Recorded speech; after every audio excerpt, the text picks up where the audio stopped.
Анализа на пазарот на трудот во Македонија покажува ефект на обесхрабрени работници. Професорот на економскиот факултет во Прилеп Димитар Николовски, автор на публикацијата, вели дека ефектот е резултат на целокупните процеси и забавување на економијата во годините на борба и мерки против пандемијата со COVID-19.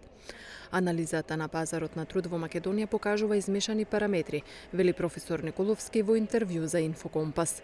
Што може да се каже во однос на пазарот на трудот или како COVID-19 пандемијата го погоди пазарот на трудот?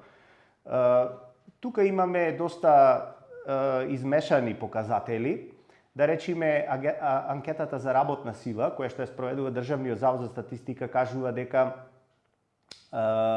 имаме пад на активното население за некаде околу 30.000 лица, пад на вработеноста или намалување на вработеноста за некаде околу 20.000 лица. Од друга страна пак имаме податоци од Агенцијата за вработување кои што ни зборуваат за тоа дека имаме до ден денес некаде околу 40.000 лица кои што се пријавиле како невработени или зголемен е бројот на баратели на работа за околу 40.000 лица од почетокот на пандемијата. Сето тоа зборува дека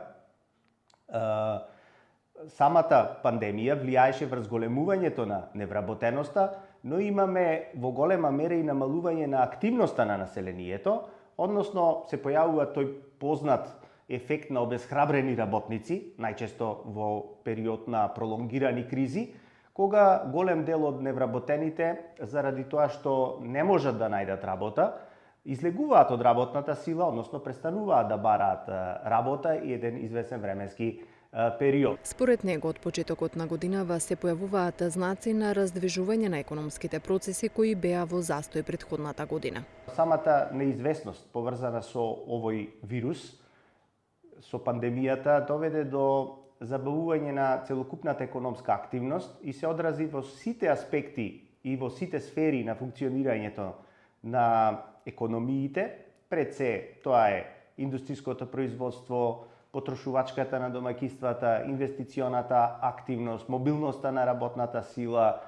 Значи сите тие аспекти на економијата потврлија на почетокот од минатата година и точно заради тоа скоро сите економии во светот имаја пад на бруто домашниот производ за 2020, кој што за Македонија изнесуваше минус 4,5%.